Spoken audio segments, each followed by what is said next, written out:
today I'm here to talk to you about the importance of educating multiculturalism in our modern Canadian schools. First of all, I'm going to talk about the importance of Canada's multicultural society. And you might be wondering, first of all, what is a multicultural society? So basically, it's the existence of multiple cultural traditions within one society where it's all accepted and recognized by everyone in the community. This was adopted in 1971 by Canada, and it became part of our official policy. By doing this, it affirmed the value and dignity of every human being, and it recognized their importance no matter their racial or ethnic origin, their language, or even their religious affiliation.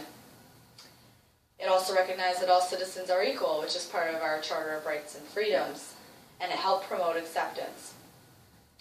An important example in Canada today around us is Toronto.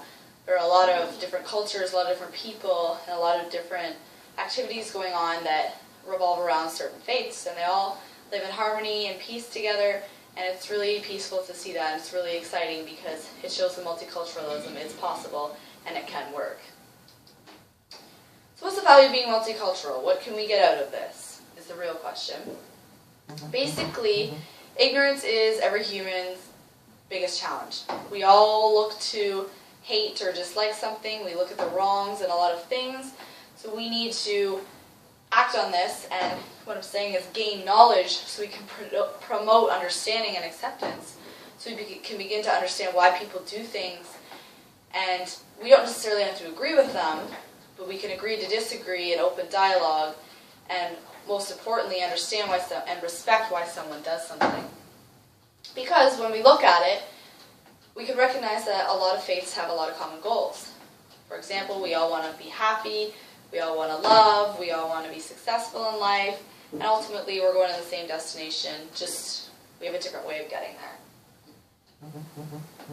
And we also want to promote acceptance so we don't have to just tolerate each other, that we can enjoy one another's presence and we can get along and just make life enjoyable for the whole community without having ignorance and hate and fear and all those bad things that are unavoidable.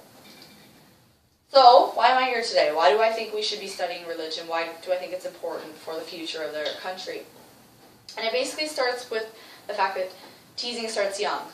For example, there's kids coming home in kindergarten that are complaining of being teased based on what they're wearing or what they're eating. So if we can recognize this early and take the right steps to discourage this and prevent this from happening, we'll be better off in the future. Because my next point is, religion plays a role in our past, present, and future.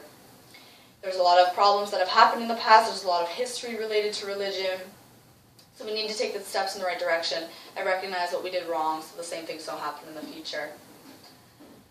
Next, low knowledge encourages disrespect. We want to give people the choice. We want them to be able to decide to be disrespectful, not just have the lack of knowledge so that we're disrespectful. We want to be able to know we're doing something wrong so that we don't do it.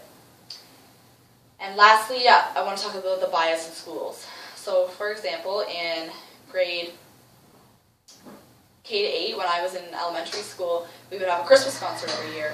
And this wasn't good because it was promoting Christmas. It wasn't promoting happy holidays. Like, we should be including everyone. We should be celebrating everyone's faith. And some people don't support Christmas, so we need that bias to not be present in schools.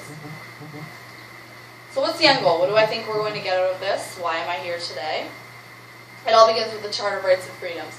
So we all live in Canada. We know it's one of our basic human rights and one of our rights according to the Charter of Rights and Freedoms that we get to practice our religion openly and freely, and that we be respected as long as it doesn't inflict on another human's rights. We also interact with people daily. There's people around us. We want to enjoy life. We don't want to just tolerate each other. We want to be able to, bring them up. We want to celebrate them. We want them to celebrate us. We really just want everything to be peaceful around us. Another big point is to reduce fear and ignorance. There's a lot of hate in our world, and we just want to discourage this. We want to do as much as we can to make sure things like this don't happen. We don't want a lot of hate. We don't want problems. We just want to reduce that because there's already enough of it in our world. And lastly, it helps support our own religion. My religion teacher used to say the quote, "To know one religion is to truly know none."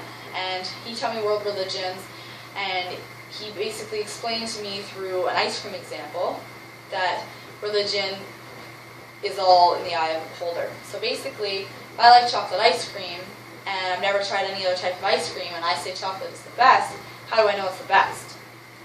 Now, you might be thinking I'm saying you need to try other religions to know the one you're practicing is good. That's not what I'm saying. I'm just saying you need to understand why they do things the way they do so you can support and back up and understand why you do things the way you do them. So these are my end goals. This is what I think we can get out of this as a nation if we implement it into our school system. So I hope you will consider this, and I appreciate you taking the time to listen. Thank you.